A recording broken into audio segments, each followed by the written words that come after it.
Hey everyone, great to have you with us again. I'm here with Jeff and Vijay, and many of you know this. We've been preaching some sermons in a series called Questions We Just Can't Shake. And each of us have not only kind of preached these sermons, hopefully they've been helpful, but also we bantered together, continued the conversation. And Jeff is helping us think about a deep question that I think all of us have wrestled with is like, why do we never feel satisfied? Like, what is it about us and in our culture? Right away I think about marketing. Like right now, somebody's thinking about a product that they're going to sell to us that if only we bought it, we'd feel satisfied. And then you get it and you're like, it didn't work. So Jeff, just give us kind of a snapshot as you think about this. One of the things that, people in our culture will wrestle with is like satisfaction. It's not a bad thing, but the different ways that our culture kind of answers that question. Oh, the reason you feel that is just because this or that. Kind of just remind us of that. Yeah, I think everybody kind of lives. My observation at 50, Yeah. seeing some You're life, 50, bro? seeing some You life. look like you're 38. What are you Magic talking life, about? That's right. That's right. Is that there's I think everybody is on a certain arc when it comes to this topic Okay. where the age is not always the same, but everybody gets to the point where they realize this quest for the next thing that's going to satisfy Right. isn't working. Right. And Do you think the question appears differently at different ages, or it gets intensified as you get older? I think it gets intensified as you get older, but also at like what your income level is, how much like because when you look at things like I shared in the message about the hedonic treadmill, that the studies that show like, hey, there is a certain point that when you make a certain amount of money, That's kind of you're not really getting that much happier anymore. You do for a moment, it's like a hit, and then it goes. And I think what people realize is, oh, this isn't working anymore. right. I'm I'm at not everybody gets there, but I'm at a certain amount of money, or I look at what retirement's going to look like, or I look like I'm going to have to downsize. I'm going to get to that point, or For sure. I'm buying. I think for some people, it's when they renovate their house like they renovate a room a second time. Like we moved into the house and we painted it, we put a new toilet in, made a new bathroom. Wow, we invested that money and now we're doing it again. What is this all about anyway? Yeah. Because I did it the last time to live in it, and now I'm doing it this time to sell it. And it's like this thing that it's an itch that just keeps getting worse and worse, where you realize, man, like what is all of this about? Because like this isn't working for me. And I think there's part of that that's just our own human brokenness and our struggle to need something more, which is what the sermon is about. It's maybe more than just that, but also then our culture like puts gasoline on that. Yeah. Like it feels like our culture runs on us throwing stuff out and buying new stuff. Right. Like they have to convince us to consumerism's not new, but I think certainly in social media, like we're more aware of what we could have. Yeah, it's true. And what we could experience and places we could go. Yeah. Than ever before. No, I was reading an article by Derek Thompson in The Atlantic, and he was saying how like people envisioned technology creating a world of leisure where we would just slow down. Yeah. But he said what's happened instead is we have like a metastasized perma-FOMO. Yeah. Because we're seeing every day all the things. Constantly aware. And so I think that the hedonic treadmill, I think, has always been true, but it's at a new level. Right. Yeah. Right now that I think we're constantly aware of what we don't have and what we could have. Yeah, I mean, I can be on vacation, and I'm on my vacation, enjoying my vacation, until I go on Instagram and I see someone in a better vacation that Tom Cruise is on, and I go, well, I thought mine was a vacation, but like, look at that vacation. Yeah. Well, guess what Tom Cruise is doing on his vacation? Yeah. He's also on Instagram, looking at someone, looking at this vacation that Kanye West is on, or whoever. Like, we found out Jeff follows Tom Cruise. Yeah, that's right. That's right. But it is. We found out don't go on Instagram when you're on vacation. Yeah, that's John. But there is that level of like, it just doesn't end, and it doesn't matter how much you make or what you're doing. There's always someone who's the next. And I think you're right. It's always existed, but it is at a whole other level today. Yeah. Arthur Brooks was a social scientist from Harvard. He said, the reason we think we'll be happier if we get more is, he said, because in the early stages of our life, or if we're ever in a place of deprivation, it's true. Yeah, so it's if not you are all in a wrong. place of deprivation where you don't have a house, you don't have food, you don't have clothing, and you get those things, physiologically, you do feel happier. Yeah. Or let's say you're trying to build your life. So when we talk about the arc, if you're in that first step, like where you're trying to get from better a part-time job to a full-time job yeah. so that you can afford rent or house and build a life, right? Yeah. All of that is teaching, he said, but our bodies are tricked.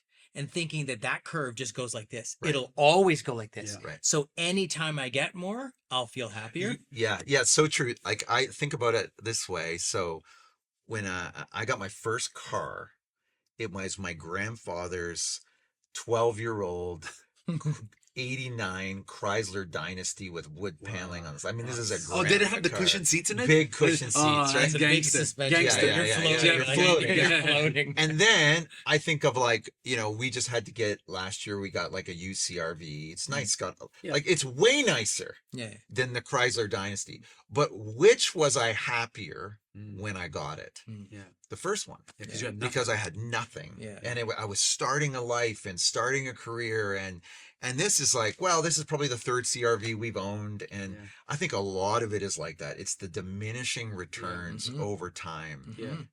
that makes us feel like, It's man, real. something's not right. Yeah. One of the things you do in the sermon, Jeff, that is so beautiful. It's like you take us back to the story where you kind of live in a story of a woman who has this great encounter with Jesus. Very important. And I think maybe just help us understand a little bit about how even this woman reveals things in her life that maybe she's looked for meaning and purpose in the wrong way through like relationships. So it's not just about like how we search for stuff, right? It's how that question of never feeling satisfied also leaks into other things. This relationship, oh, there's a better relationship. Well, their marriage is better than ours. Their kids are better than ours. Like, and how you get to it and how you talk a bit about knowledge, like the kind of knowledge that is different than the kind of gift that God is offering us. Yeah. Let me say a bit of that. Well, I think what's interesting is, I mean, this has kind of come up in the series. It comes up a bit in the series, but like she doesn't bring it up. Jesus calls it out. Like she's not even self-aware. Yeah, I Oh, know. I'm on my fourth relationship. And relationships are all messed up. Maybe I'm looking at relationships to fulfill me.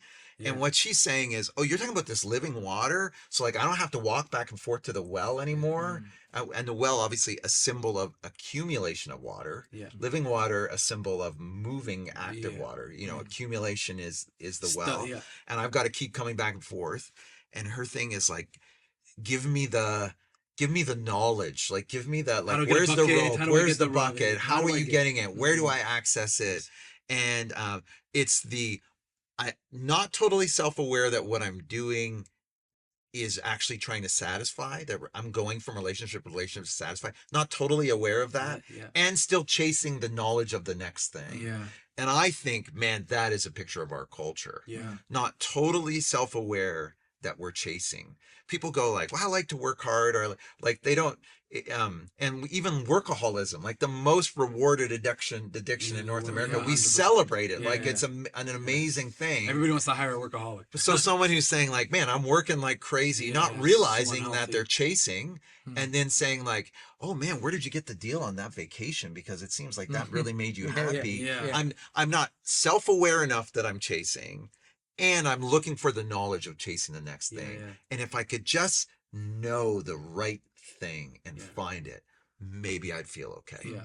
Secret knowledge that will unlock this or Yeah. heal this. Yeah. Yeah, it's so true. And then like the real beauty of Jesus and the whole story of the gospel really is the idea is that we actually are not looking for just more knowledge Right. to be ahead of you or you, but we're looking for a different kind of knowing. Right. Right. And you frame it in a beautiful way. Like you said it best, like as to be known is where the power is found. Right. Right. Right. And I think in some ways, that's our role as church leaders, to Yeah. help people understand what does it mean. I think sometimes when I was younger in my ministry, Yeah.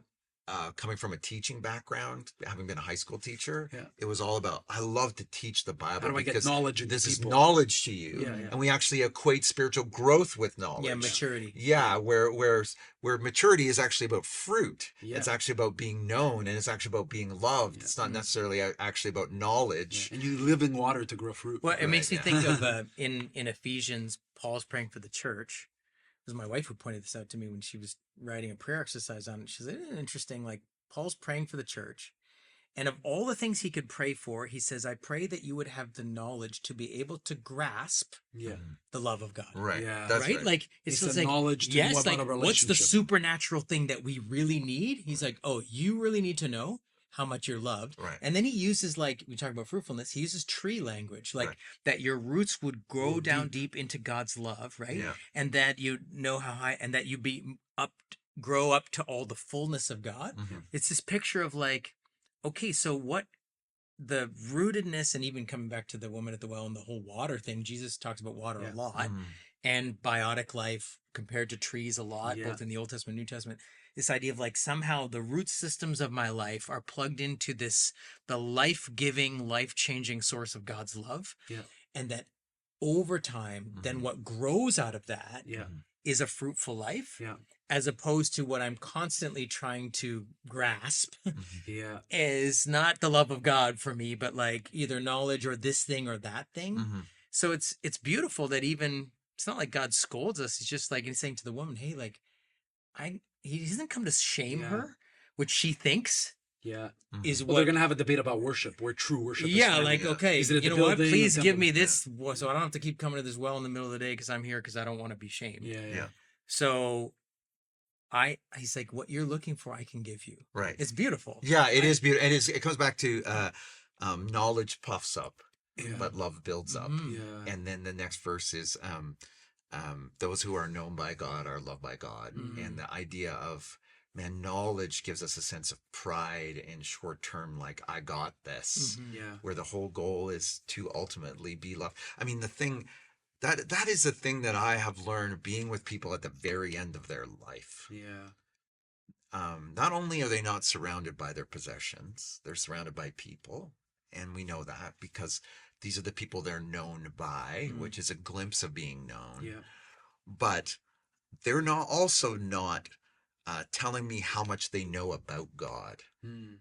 It's not like, what do I know and Yeah, believe? It's like, totally. is this real? Yeah. And you can see people who've been Christians for 40 years who get confronted with the fact that, like, oh, I know a lot about the Christian faith, But it's but I'm not sure actually this is real. Like, Mhm. now that I'm going through a dark valley like this, yeah. I really want to know God and be known by Yeah. God. Mhm.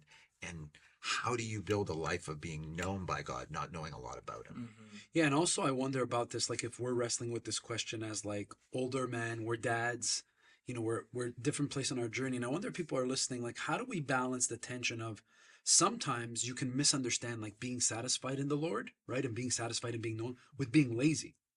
Like there Right. is a competitive, like I don't know the right word, call it like a healthy competitiveness to strive and work hard and be good at your job and do that. So how do we hold That's this a good question. this Mhm. tension that like as you get older that gets softened in us because we've worked hard and we're seeing the fruit of that, right? Mhm. But I think as a dad, how do I give good fruit to my kids, to my boys, where Mhm. they're seeing the fruit of dad's worked hard, but God's love or God's kindness is not built on me earning that love? Like how do we Mhm. balance that? Because my fear is like if I just tell my kids about God's love and being satisfied in God's love, they're like, great, we don't have to do anything. This is awesome. Mhm. I'm like, no, I want you to work. Mhm. Like I want you to strive for some things that Mhm. you're meant to accomplish, explore. Mhm. Like how do we balance that? Mhm. Well, it's interesting because I work with entrepreneurs, and one of the things we talk about is like, okay, so if success for the sake of success Mhm. isn't the goal, Sure. if I just let go of that, will I just Be less love. yes, Yeah. and what would I do instead? And so I think that's a good question. You It's only like, have one is category. this about Satisfaction and success are the is only this category. about just like, hey, dial down your ambition, Yeah, don't want so exactly. much? But is that just killing something in us that maybe is healthy? So Yeah. like what's the tension between, okay, on the one hand, enough will never be enough. I have to recognize that. This Yeah. treadmill will never stop. What is like a good, healthy ambition or Yeah. striving Mhm. for And instead? And I think the secret, I don't know if the answer is, so Jeff, I'd love to hear your thoughts. I think the secret is that it should flow out of the fact that you're known by God. Right. Like yeah, so connect it those should flow out of those that. two. How would you connect those How two, can we Jeff? connect Yeah. that for people, right? Because one of the only words that come to mind is that the God that knows you also is going to keep you accountable for doing certain things. Yeah. I don't know if that's Well, I mean, and you look at scripture, like all the language of like gifting and calling and how we're made and how Yeah. we're wired and Yeah. and work is a part of Mm. a gift Yeah. from God. And there's I mean, I hate to burst anybody's bubble, but Scripture's pretty clear to me. There's going to be work in heaven. There's going to be stuff to do. If you thought we were going to be on vacation, Just it's no not, striving. It's not going to be Just like no that. But no striving, man, no striving, right? striving. Yeah, No it's- golf either. In some golf stuff. senses, just soccer. That's in Just golf's in soccer. hell. Yeah. but in some senses, that is the age-long life that was meant to be. Yeah. It will be in perfection what we would like to see today, where, man, I am working because of I'm being known by God. I'm not trying to work to find my identity. Yeah. I'm working out of my identity. We're made for participation. That's Yeah, right. yeah, we're made And for I'm not trying to strive to earn God's love, but I'm trying to reflect who he is in my life. I got a lot more hope actually for Gen Zs and younger in this Yeah, area. yeah. I think they're figuring out better. Is it because they're than just seeing Gen X's. mistakes? They're noticing our mistakes of like missing the bar on this? Yeah, I have a lot of friends, whose in particular sons are coming to them and saying, I really appreciated how hard you worked. I just want you to know I'm not going to kill I'm myself. going to work hard, but I'm not going to do Yeah, that. yeah. I've realized I don't totally want that. Mhm. I want to be more present with my family. Yeah. That while work is important to me, Yeah. work is not everything Yeah. for Yeah. me. And kind of putting work in its appropriate place. Yeah, that's And that's beautiful. probably healthy. Yeah. And then I think, where is it that you are working from? And I think part of that for us, we feel the tension is we were raised by a generation who like working hard was the value. Yeah. Like it was It's like your identity. you work hard, that's how you earn love, Yeah. that's how you earn approval, Yeah. that's how you Prove something. prove something. Yeah. And so I think part of it is wrapped up in that. But work is a gift from God. He's given us skill sets. We're Yeah. meant to use them, but we're meant to use them out of being known by him Yeah. and to reflect him to And others for that they that, might be known. that's what I think. I think like love becomes then our great ambition, Yeah. right? So like, how do I, whatever work that I'm doing, if I'm experiencing the love of God and like that's the thing I'm supposed to root my life in, Yeah. inevitably that will result in the love of God flowing out of my Right. life. Yeah. And so then the shift from like acquiring, getting, arriving to serving, loving. It's interesting in the story with the woman at the well. She's at the well in the middle of the day because she has all this shame around her life. And so no one's going to be there because the women would have come early in the morning. And like with the husbands that she's involved, there's all kinds of talk about her. People So know then, her story. but then at the end of the story, she's running back into this place. Right.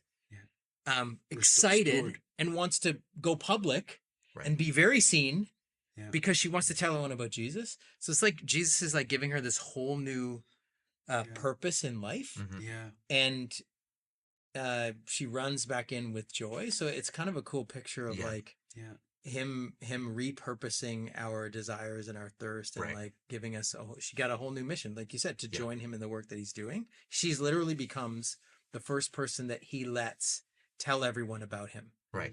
It's amazing. Everyone else, he's like, hey, don't say it, don't say it. Don't Yeah, say it. She's yeah. like, A he's like, woman will say it best. you got this. A woman will say it Exactly. best. And then he's standing there with the disciples and they're like, aren't you hungry?